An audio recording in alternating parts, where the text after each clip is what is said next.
अस्सलाम वालेकुम क्लास, क्या हाल चाल। उम्मीद करता हूँ कि आप सब खैरियत से होंगे। आज जो है वो हम class 11 physics chapter number 10 optical instruments को स्टार्ट करने जा रहे हैं। उससे पहले हमने कुछ बेसिक्स को रिवाइज करना है जो हमने class 10th chapter number 12 geometrical optics में उनको हमने पढ़ा था। और ये हमारे लिए काफ़ी ज़्यादा इम्पोर्टेंट है क्योंकि ये चीज़ें हमारे इस चैप्टर में काफ़ी हमारे लिए मददगार साबित होंगी। ठीक है, तो हम चीज़ों को रिवाइज करते हैं। तो अगर आप देखें तो मैंने ये सारी जो है आपकी रिवीजन के लिए जो मटेरियल है वो यहाँ पे लिख रखा है, तो आप इसको देख सकते हैं। सबसे पहले हम स्टार्ट करेंगे रिफ्लेक्शन से। तो अगर आप देखें तो यहाँ पे आपको नज़र आ रहा होगा, ये मैंने क्लास 10th की जो बुक है उससे एक जो पैराग्राफ है वो यहाँ पे रखा हुआ है ताकि आप इसको देख सकें कि वहाँ पे ये किस तरीके से टॉपिक लिखा गया था। ठीक है, सबसे पहले हम डेफिनेशन से स्टार्ट करते हैं। अगर हम देखें तो डेफिनेशन है रिफ्लेक्शन की, when the light travelling in a certain medium falls on the surface of an other medium. जब लाइट किसी मीडियम में से सफ़र करती हुई किसी दूसरी मीडियम की सतह से जाके टकराती है, a part of it turns back into the same medium. तो उस लाइट का कुछ हिस्सा वापस उसी मीडियम में लौट आता है। इसको हम कहते हैं रिफ्लेक्शन ऑफ लाइट। ठीक है, अगर हम इसको थोड़ा सा एक्सपेंड करें इसी डेफिनेशन को, तो नीचे जो है वो मैंने इसको थोड़ा सा एक्सपेंड करके लिखा है। When a light strike the boundary of two media. अब हमारे पास यहाँ पे दो मीडियम है, उनको जमा हम मीडिया कहते हैं। मिसाल के तौर पे एक हमारे पास एयर है और दूसरा हमारे पास ग्लास है। ठीक है, तो हम मान लेते हैं कि जो हमारे पास लाइट है वो एयर से ट्रेवल कर रही है। अगर आप देखें तो ये हम मान लेते हैं कि ये हमारे पास एयर है। ठीक है, और ये जो नीचे है दिस इज ग्लास। ठीक है, तो जो लाइट है वो एयर से ग्लास की तरफ ट्रेवल कर रही है। A part of the light is turn back. जैसे अगर आप देखें तो ये लाइट एयर से ट्रेवल करती हुई इस पॉइंट ऑफ इंसिडेंस पे जाके टकराती है, तो आप देखें इस लाइट का कुछ हिस्सा वापस दोबारा एयर में चला जाता है। तो यहाँ पे लिखा हुआ है turn back into the same medium, यानी लाइट एयर में से आई, ग्लास के साथ सतह से टकराई और वापस किधर चली गई, एयर में चली गई। इस सारे प्रोसीजर को हम कहते हैं रिफ्लेक्शन ऑफ लाइट। ठीक है, अगर आप देखें तो ये डायग्राम बिल्कुल ऐसी ही डायग्राम है, लेकिन यहाँ पे अगर आप देखें तो मैंने एक ब्लू कलर का प्लेन ड्रॉ किया हुआ है, जो आगे हम जब लॉज ऑफ रिफ्लेक्शन पढ़ेंगे तो वहाँ पे आपको इसकी इम्पोर्टेंस ज़रा वाजे होगी। अगर आप देखें तो ये जो क्लास 10th में है, तो यहाँ पे भी अगर आप देखें तो ये डेफिनेशन यहाँ पे लिखी हुई है। ठीक है, ये वही डेफिनेशन है जो अभी हमने ऊपर स्टडी की है। ठीक है, अगर आप देखें तो ये सारी इसकी अब एक्सप्लेनेशन है कि हमारे पास किस तरीके से जो रिफ्लेक्शन है वो वाक़ होती है। यहाँ पे लिखा है reflection of light is illustrated in fig 12.1। ये डायग्राम है अगर आप देखें। ठीक है, तो when a ray of light from air along the path A O. अब आप देखें तो ये हमारे पास एक लाइट रे है जिसका नाम ए ओ है। ये लाइट रे जो है वो एयर से ट्रेवल कर रही है और गिर रही है किसके ऊपर, प्लेन मिरर के ऊपर, जिसको हमने एम का नाम दिया है। It is reflected along the path O B. तो अगर आप देखें जैसे ही जाके प्लेन मिरर से टकराती है तो ये वापस एयर के अंदर लौट जाती है। ठीक है, तो यहाँ पे भी अगर आप देखें तो हमारे पास एयर है, और इधर भी अगर आप देखें तो ये हमारे पास सारा मीडियम जो है वो ये ऊपर वाला air. The ray A O is called incident ray while the O B is called reflected ray. ठीक है, रिफ्लेक्टेड रे। तो हमारे पास यहाँ पे दो रेज हैं, इंसिडेंट रे और रिफ्लेक्टेड रे।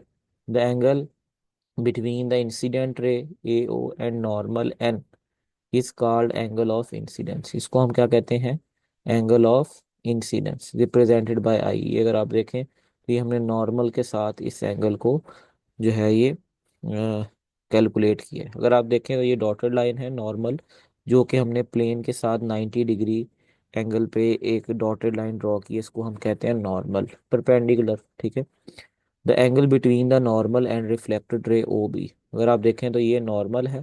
ठीक है, और ये रिफ्लेक्टेड रे है। इन दोनों के दरमियान में जो हमारे पास एंगल है इसको हम कहेंगे एंगल ऑफ रिफ्लेक्शन। ठीक हो गई बात। तो ये था हमारा कि रिफ्लेक्शन ऑफ लाइट क्या होती है। इसमें अगर आप देखें तो हमने समझा कि जो रिफ्लेक्शन है, जब लाइट किसी मीडियम से होती हुई किसी दूसरे मीडियम की सतह से जाके टकराती है तो उसका कुछ हिस्सा वापस उसी मीडियम में लौट आता है जिधर से वो आई होती है, उसको हम कहते हैं रिफ्लेक्शन ऑफ लाइट। अब हम इसकी कुछ एग्जांपल्स देख लेते हैं। सबसे पहली एग्जांपल है कि जब हम मिरर में देखते हैं तो जो हमें उसमें तस्वीर नज़र आती है वो भी रिफ्लेक्शन ऑफ लाइट की वजह से होती है।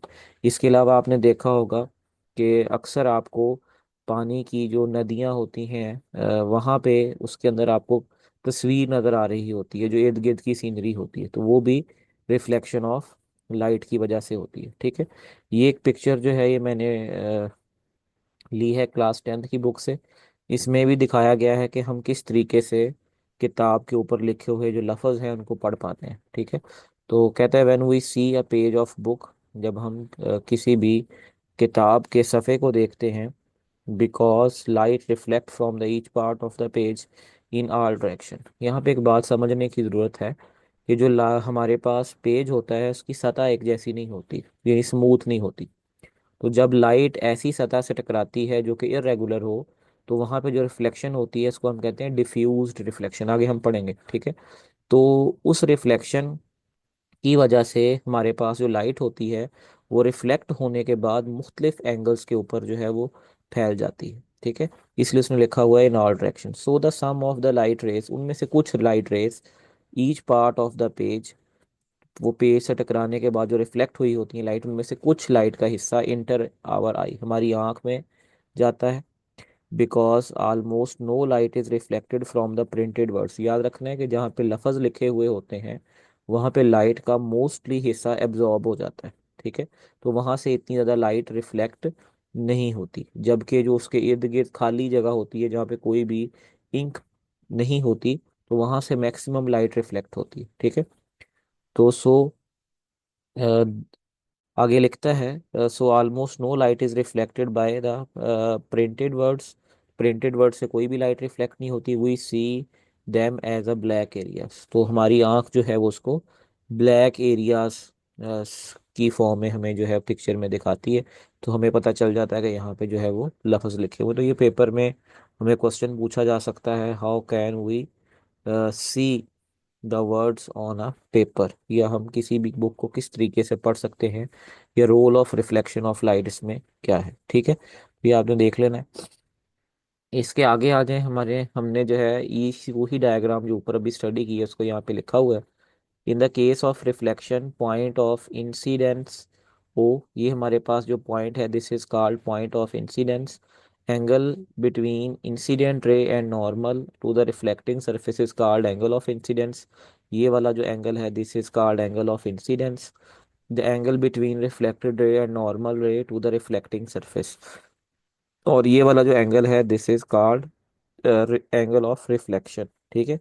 और plane containing incident ray and normal ray is called plane of incidence. अब ये जो ब्लू वाला प्लेन है this is called plane of incidence, plane of incidence. ठीक है। तो ये कहलाता है प्लेन ऑफ इंसिडेंस। अब नीचे हम देख लेते हैं लॉज ऑफ रिफ्लेक्शन, ये पेपर में पूछे जा सकते हैं। तो रिफ्लेक्शन के दो लॉज हैं। सबसे पहला लॉ है the incident ray, reflected ray and normal to the surface at the point of incidence all lie in the same plane. अगर आप ये देखें ऊपर तो ये मैंने प्लेन ड्रॉ किया हुआ है। ठीक है। अगर आप इस साइड से देखते हैं इन तमाम रेस को तो आपको ये जो पिछली रेज है यानी ये जो इंसिडेंट रे है और ये जो नॉर्मल रे है ये आपको इस रिफ्लेक्टेड रे के बिल्कुल बैक साइड पे छुप जाएंगी। ठीक है। आपको सिर्फ यहाँ पे एक रिफ्लेक्टेड रे नजर आएगी। इसका मतलब है कि ये तीनों रेज एक प्लेन के अंदर है। ठीक है। तो अगर ये आपको एक रे की बजाय पीछे मुख्तलिफ रेज नजर आती हैं विच मीन्स कि ये रेस एक प्लेन के अंदर नहीं है। तो पहला लॉ जो है वो हमें ये बताता है कि ये जो हमारे पास इंसिडेंट रे, नॉर्मल रे और रिफ्लेक्टेड रे तीनों जो हैं वो एक प्लेन के अंदर होती हैं।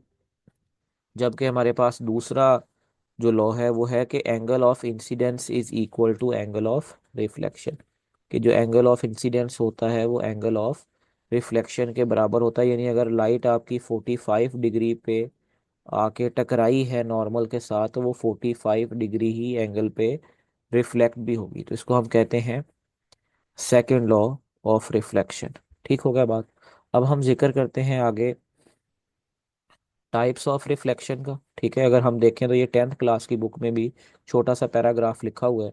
कहता था nature of the reflection depends upon the smoothness of the surface. ये याद रखना है कि जो आपकी सतह है, जिस सतह से जाके लाइट टकराएगी, तो किस तरह की रिफ्लेक्शन होगी, ये डिपेंड करता है उस सरफेस की स्मूथनेस पे। मिसाल के तौर पे a smooth surface of silver reflect rays of light in one direction only. कहते हैं अगर आप एक सिल्वर की स्मूथ हमवार सतह ले लें, जब लाइट उससे टकराएगी तो वो सिर्फ एक डायरेक्शन में ही जो है वो रिफ्लेक्ट होगी। The reflection of the smooth surfaces is called regular reflection. तो यहाँ से पता चलता है कि रेगुलर रिफ्लेक्शन वो रिफ्लेक्शन होती है जिसमें लाइट किसी स्मूथ सतह से टकराती है और टकराने के बाद वो सिर्फ एक ही डायरेक्शन में रिफ्लेक्ट होती है। तो इसको हम क्या कहते हैं, स्मूथ या रेगुलर रिफ्लेक्शन। ये अगर आप देखें तो ये जो डायग्राम है ये हमारे पास रेगुलर रिफ्लेक्शन की है। अगर आप देखें तो ये जो सतह आपको नजर आ रही है ये बिल्कुल स्मूथ है, हमवार है। ठीक है, जब लाइट रेज इनसे आके टकराती हैं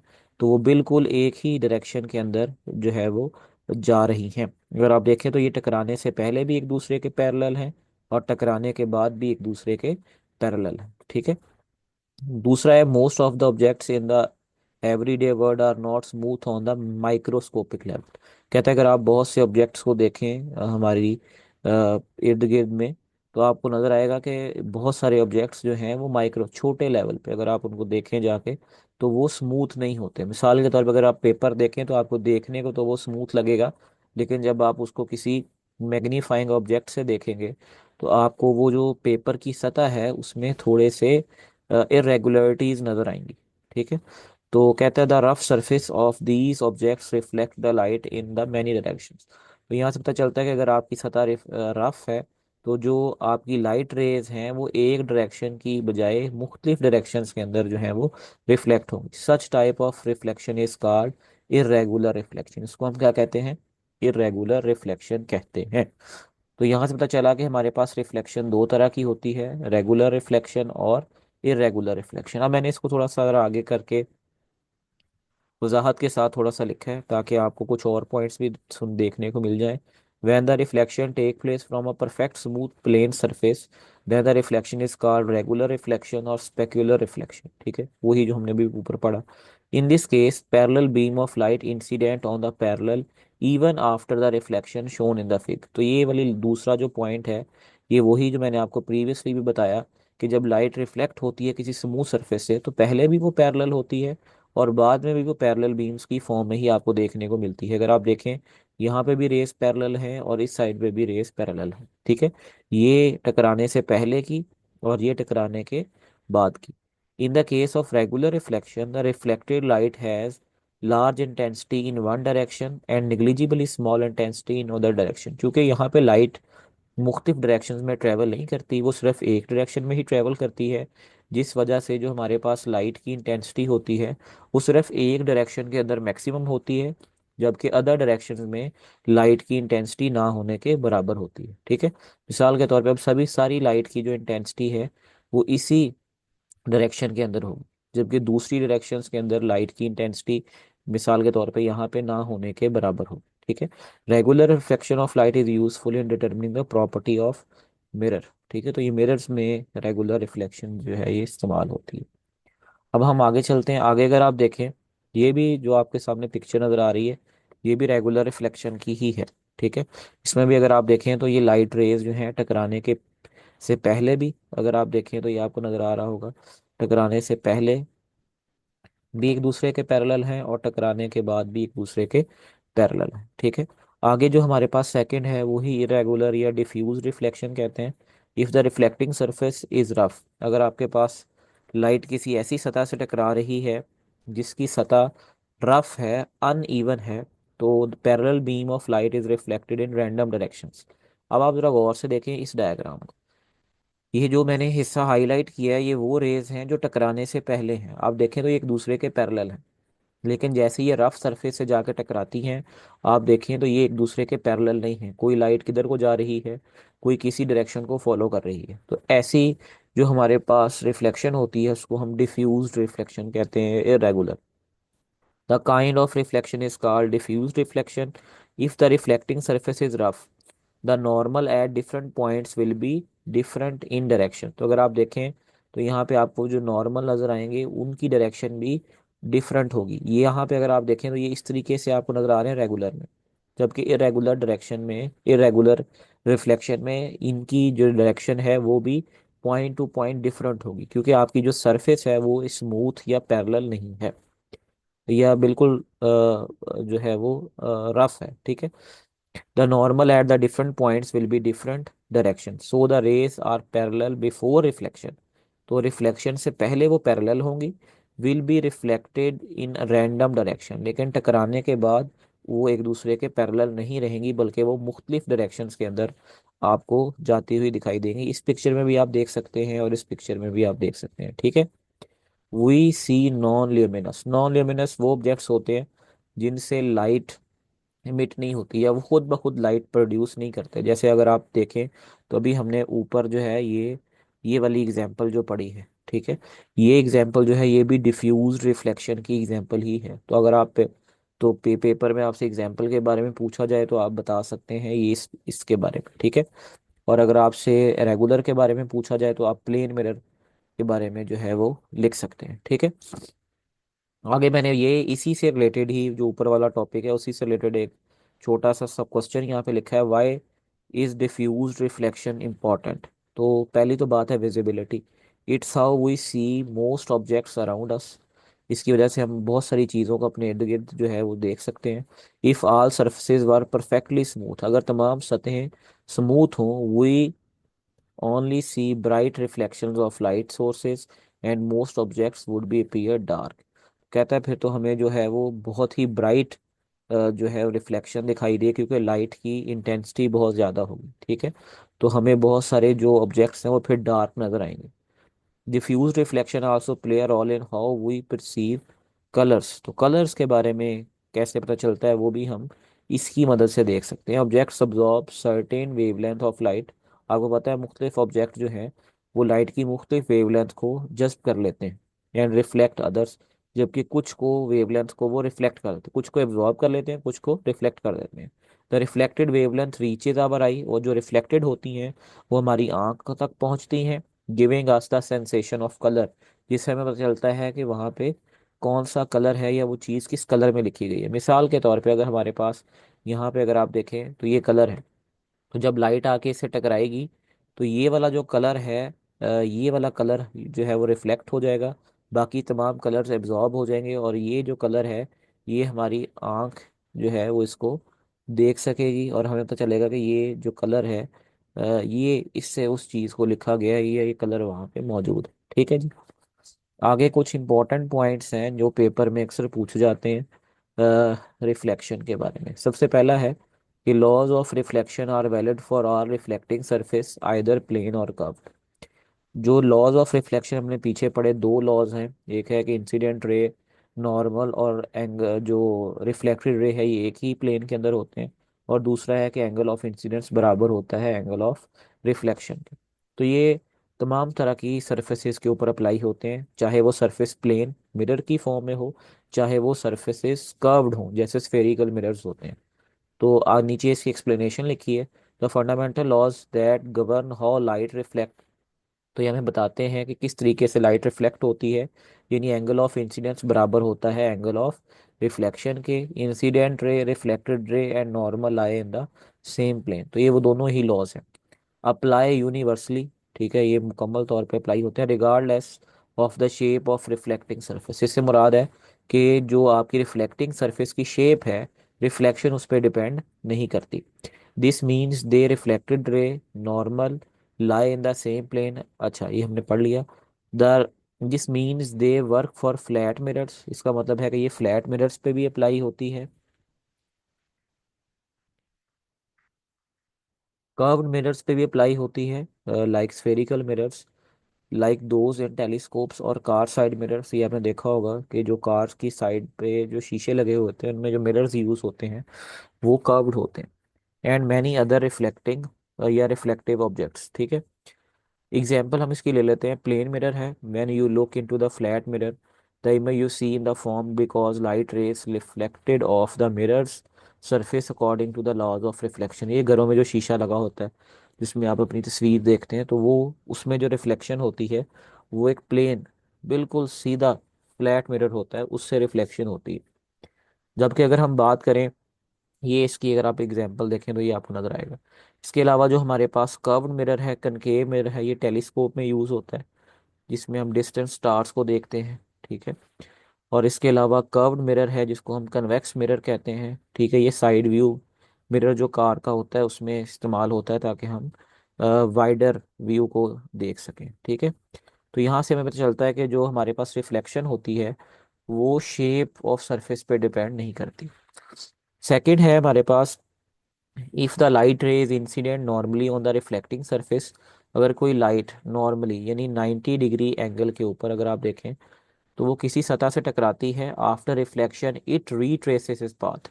अगर आप देखें तो ये लाइट जा रही है, ठीक है, जाके वो 90 डिग्री पे टकराती है, तो जब वो वापस आएगी तब भी वो वही पाथ चूज करेगी जिस पे वो गई थी।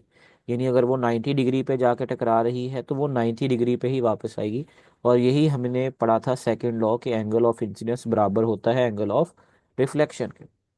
तो कहते हैं मिसाल के तौर पे एंगल ऑफ इंसिडेंस 0 है तो एंगल ऑफ रिफ्लेक्शन भी 0 होगा। तो अगर एंगल ऑफ इंसिडेंस 90 है तो एंगल ऑफ रिफ्लेक्शन भी 90 ही होगा। नॉर्मली मीन्स परपेंडिकुलर और 90 degree angle. When the light hit the surface perpendicularly the angle of incidence is 0 because, हाँ ये बड़ी इंपॉर्टेंट बात है, सुनिएगा, कि जो हम एंगल ले रहे होते हैं वो एंगल हम कहाँ से लेते हैं भला? नॉर्मल से, ठीक है। तो अगर आप बिल्कुल नॉर्मल के अलोंग ही आएंगे, क्योंकि नॉर्मल का एंगल 90 डिग्री होता है, ये एक बात जरा समझने वाली है, कन्फ्यूजन ना इसमें हो। ये जो मैंने 90 डिग्री लिखा है ये बेसिकली नॉर्मल का एंगल है इस सरफेस से, ठीक है। जब हम लाइट को भेजेंगे तो लाइट, यही अगर आप देखें तो मैं यहाँ पे ये डॉटेड लाइन ड्रॉ कर लेता हूँ, यही हमारा नॉर्मल है। इसी नॉर्मल के पैरेलल हमारे पास जो लाइट रे है वो जाके टकराती है सरफेस से। तो जो हम एंगल ऑफ इंसिडेंस या एंगल ऑफ रिफ्लेक्शन निकालते हैं वो नॉर्मल से निकालते हैं। तो लिहाजा जो हमारा एंगल ऑफ इंसिडेंस होगा वो ज़ीरो होगा, क्योंकि हमारी रे बिल्कुल रीट्रेस हो रही है किसके ऊपर? नॉर्मल के ऊपर, ठीक है। तो ये बात याद रखनी है, नॉर्मल का सरफेस से एंगल 90 डिग्री होगा, जबकि जो एंगल ऑफ इंसिडेंस है या एंगल ऑफ रिफ्लेक्शन है वो 0 डिग्री होगा। ये समझने की बात है। तो कहता है according to the law of reflection angle of incidence is equal to angle of reflection, ठीक है। So angle of reflection is 0, क्योंकि लाइट उसी सतह से, उसी जगह से वापस जैसे गई थी वैसे ही वो वापस आ जाएगी। तो जो दोनों एंगल हैं वो 0 हो जाएंगे। दिस मीन्स लाइट रे reflect straight back along the same path it came from. तो लाइट उसी रास्ते पे वापस आ जाएगी जिस रास्ते से वो गई थी। एग्जाम्पल ले लेते हैं। Imagine shining a flash light directly on the flat mirror. आप एक सामने फ्लैट मिरर रखें बिल्कुल 90 डिग्री के ऊपर, आप उसके ऊपर जो है वो लाइट को शाइन करें। So the light beam hits the mirror straight, यानी आपकी लाइट बीम जो है, आप लेज़र लाइट ले लें उसको शाइन करें, तो reflect the light will reflect straight back into the flash light. तो आप देखेंगे तो वो लाइट जो है वो बिल्कुल स्ट्रेट बैक आपकी तरफ जो है वो वापस लौट आएगी। इसी तरीके से हमारे पास थर्ड स्टेटमेंट है, in the case of reflection of light frequency wavelength and speed of light does do not change. तो कहता है कि जब हम रिफ्लेक्शन की बात करते हैं लाइट की, तो उसमें फ्रीक्वेंसी पहली चीज़, दूसरी वेवलेंथ और तीसरी स्पीड, ये चीज़ें चेंज नहीं होती। मतलब स्पीड नहीं चेंज होती, वेवलेंथ नहीं चेंज होती और फ्रीक्वेंसी चेंज नहीं होती। But intensity of the light on the reflection will decrease. लेकिन लाइट की जो इंटेंसिटी है वो क्या हो जाती है? डिक्रीज हो जाती है। अब इसको थोड़ा सा समझते हैं। कहता है व्हेन लाइट रिफ्लेक्ट्स, जब लाइट रिफ्लेक्ट होती है, it does not change its fundamental properties. उसकी फंडामेंटल प्रॉपर्टीज क्या है? फ्रीक्वेंसी। याद रखना है, फ्रीक्वेंसी से ही आप कलर के बारे में डिसाइड करते हैं। The distance between wave crest, जिसको हम वेवलेंथ कहते हैं, और how fast it travel in speed, ये तीनों चीज़ें चेंज नहीं होती। हाउ एवर, ताहम, some of the light energy is absorbed एक बात याद रखनी है कि जो हमारे पास रिफ्लेक्टिंग सर्फेसेज होती हैं, ये लाइट का कुछ हिस्सा अपने अंदर एब्जॉर्ब कर लेती हैं, या वो लाइट स्कैटर हो जाती है ड्यूरिंग द रिफ्लेक्शन। कहता है leading to decrease the brightness और इंटेंसिटी, जिसकी वजह से लाइट की ब्राइटनेस और इंटेंसिटी क्या हो जाती है, डिक्रीज हो जाती है। इसको एग्जांपल इसकी देख लेते हैं। If you shine a bright flash light on to a mirror, जब आप मिरर पे एक लाइट को, फ्लैश लाइट को फेंकेंगे, the reflected light will still be the same colour. तो आप देखेंगे अगर आप ब्लू लाइट, मिसाल के तौर पे हम लेज़र ले लेते हैं, तो अगर हम लेज़र लाइट को शाइन करेंगे तो लेज़र जो है, अगर हमने ब्लू कलर की शाइन की है तो वो ब्लू कलर की ही रहेगी। Travel at the same speed, उसकी स्पीड भी सेम रहेगी, it but it would not be bright as the original beam, लेकिन उसकी ब्राइटनेस पहली बीम से थोड़ी सी कम हो जाएगी, बिकॉज लाइट का कुछ हिस्सा जो है वो रिफ्लेक्शन के दौरान लॉस्ट हो जाएगा, यानी एब्जॉर्ब हो जाएगा या स्कैटर हो जाएगा। ठीक है, तो ये यहाँ से मुझे पता चलता है कि जो फंडामेंटल प्रॉपर्टीज होती हैं लाइट की रिफ्लेक्शन में, वो चेंज नहीं होती, सिवाय कि उसकी इंटेंसिटी जो है वो तब्दील हो जाती है। आगे हमारे पास स्टेटमेंट नंबर 4 है।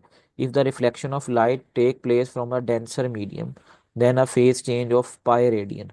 तो अगर लाइट किसी डेंसर मीडियम से टकराती है तो उसके फेज में पाई रेडियन का, यानी 180 डिग्री का चेंज आता है।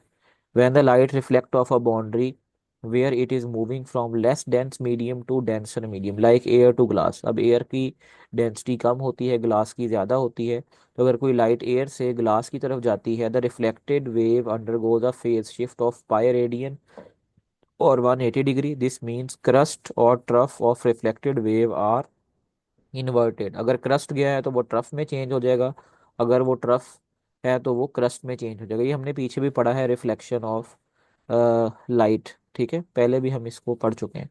एग्जाम्पल है, think about a thin film of oil on a water. ये हमने थिन फिल्म इंटरफेरेंस पिछले चैप्टर में पढ़ी थी, चैप्टर नंबर 9 में। Light reflecting off the oil water boundary, जिसमें लाइट जो है वो ऑयल वाटर बाउंड्री से रिफ्लेक्ट होती है। Denser to less dense does not have a phase change. अच्छा, आप देखें अगर लाइट डेंसर मीडियम से लेस डेंसर यानी रेयर मीडियम में जाती है तो उसमें कोई भी चेंज नहीं आता। But light reflecting of air oil boundary, अब जो एयर है उसकी डेंसिटी कम है, ऑयल की ज़्यादा है, तो लेस डेंस टू डेंसर, तो वहाँ पे डस, यानी वहाँ पे लाइट जो है वो रिफ्लेक्ट होगी।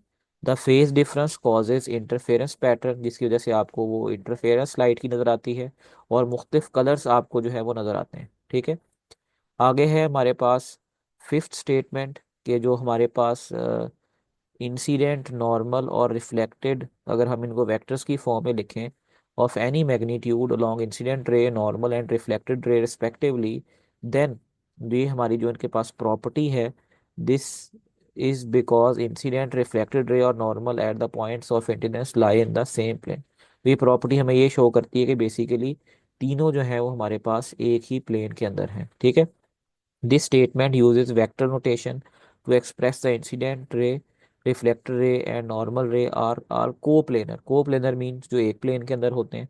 The cross product of two vectors यानी incident cross product normal vector result of vector perpendicular to the both. ये हमने पीछे पढ़ा हुआ है चैप्टर नंबर 2 में। ठीक है, the dot product of this perpendicular vector with the third vector will result zero if these are coplanar. अगर ये हमारे पास क्या होंगे, कोप्लेनर होंगे, तो ये इनका जो प्रोडक्ट है ये हमारे पास क्या आएगा, एक जीरो आएगा। ठीक है, एग्जाम्पल ले लेते हैं। कहता है imagine a flat mirror on the table. हमारे पास एक फ्लैट मिरर है जो कि टेबल पे है। The incident ray, reflected ray and normal lie perpendicular to the mirror surface. ठीक है, ये नॉर्मल के बारे में बता रहा है कि ये लाइन जो है ये मिरर सरफेस के परपेंडिकुलर होती है। At the point where the light hits the mirror, जब लाइट हिट करेगी मिरर को, we lie in the same plane of the table, तो वो लाइट उसी प्लेन के अंदर रहेगी। Therefore the dot product relationship described above will hold true. तो ये जो हमारे पास एक रिलेशनशिप है ये हमारे पास होल्ड करेगा। ठीक है, तो ये कुछ इंपॉर्टेंट पॉइंट्स थे जो कि पीछे तो हमने 10th क्लास में नहीं पढ़े, लेकिन पढ़ना ज़रूरी है। ठीक है, अब कुछ शॉर्ट क्वेश्चन यहाँ पे लिखे हुए हैं, ये आपने देख लेने हैं। पहला शॉर्ट क्वेश्चन है, why do smooth surface like mirrors produce clear reflection while surf rough surfaces produce diffuse reflection. ये हमने पीछे पढ़ा कि जो स्मूथ सरफेस होती है वहाँ पे जो लाइट है वो हमारे पास बेसिकली पैरेलल ही आती है, और टकराने के बाद भी वो बीम्स पैरेलल ही रहती हैं, ठीक है। जिसकी वजह से हमें क्लियर रिफ्लेक्शन जो है वो देखने को मिलती है, जबकि रफ सरफेसेस पे ऐसा नहीं होता। वहाँ पे इरेगुलरिटीज मौजूद होती हैं, जिस वजह से जब लाइट उनसे टकराती है तो वो स्कैटर हो जाती है, फैल जाती है, जिसकी वजह से हम इमेजेस को अच्छे तरीके से नहीं देख पाते। इसके लिए आपने इन दोनों पॉइंट्स को अच्छे तरीके से स्टडी कर लेना है। आगे है question number 2। If you shine a laser pointer on the mirror at 45 degree angle, अगर आप किसी लेजर को 45 डिग्री एंगल पे किसी मिरर के ऊपर शाइन करते हैं, at what angle will be reflected beam emerge, तो वो लाइट उससे कितने डिग्री एंगल पे जो है वो रिफ्लेक्ट होगी।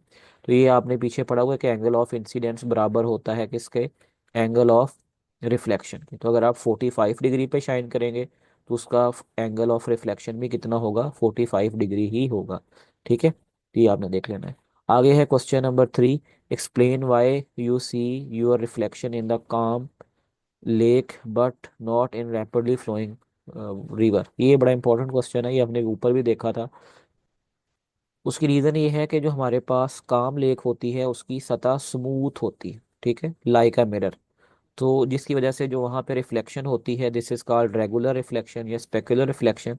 तो जो हमारे पास लाइट रेज होती हैं वो रिफ्लेक्ट होने के बाद भी यूनिफॉर्म होती हैं, यानी पैरेलल होती हैं, जिसकी वजह से हमें एक इमेज जो है वहाँ पे दिखाई देता है। जबकि अगर हम रैपिडली फ्लोइंग रिवर की बात करेंगे तो उसकी सतह रफ और अनइवन हो जाती है, जिसकी वजह से डिफ्यूज रिफ्लेक्शन होती है और लाइट मुख्तलिफ एंगल्स पे स्कैटर हो जाती है, और इस वजह से वो जो इमेज बनती है वो हमें प्रॉपरली नजर नहीं आती है, मुझे इमेज प्रॉपर बन नहीं पाती है, ठीक है। अगला क्वेश्चन है हमारे पास question number 4। How does the concept of normal relate to the laws of reflection. बड़ा इंपॉर्टेंट है। नॉर्मल जो है बेसिकली ये एक इमेजिनरी लाइन होती है, ठीक है, और ये हम परपेंडिकुलर ड्रॉ करते हैं किसके, रिफ्लेक्टिंग सरफेस के, ठीक है, at the point of incidence, जिस पॉइंट पे हमारे पास लाइट आके टकराती है। ये हमें हेल्प करती है कि हम एंगल ऑफ रिफ्लेक्शन और एंगल ऑफ इंसिडेंस इसकी मदद से मेजर कर सकें, ठीक है। और जो हम लॉज डिफाइन करते हैं वो भी इसी की मदद से करते हैं, जैसे कि है the laws of reflection are defined based upon normal, stating that angle of incidence equal to the angle of reflection. अब ये एंगल हमने लिए कहाँ से हैं, नॉर्मल से लिए हैं, ठीक है। And that incident ray, reflected ray and normal are lie in the same plane, ठीक है। तो ये जो पहला है हमारे पास लॉ वो भी इसी नॉर्मल के रेफरेंस से ही हम जो है ये बयान करते हैं। अगला क्वेश्चन है in what way does the reflection of light from the mirror differ from the way a wall reflect light. अच्छा, एक वॉल जो है वो लाइट को रिफ्लेक्ट करती है और एक मिरर लाइट को रिफ्लेक्ट करता है, दोनों में फ़र्क क्या है। तो याद रखना है, मिरर जो है वो रेगुलर रिफ्लेक्शन प्रोड्यूस करेगा। उसकी रीज़न ये है कि मिरर की जो सतह होती है वो स्मूथ होती है, इसीलिए आपको क्लियर इमेज दिखाई देगा, ठीक है। लेकिन अगर आप किसी जगह पे अपना इमेज देखते हैं दीवार पे, तो आपको वो इमेज डिस्टॉर्टेड नज़र आएगा, क्लियर नज़र नहीं आएगा, ठीक है, क्योंकि उसमें जो आपके पास रिफ्लेक्शन होगी this is called diffuse reflection, ठीक है। तो ये हमारा आज का टॉपिक था, जिस टॉपिक के अंदर हमने रिफ्लेक्शन को स्टडी किया, रिवाइज किया, ठीक है। तो ये आपने इसको अच्छे तरीके से स्टडी कर लेना है, ये मैं आपके साथ शेयर कर दूंगा।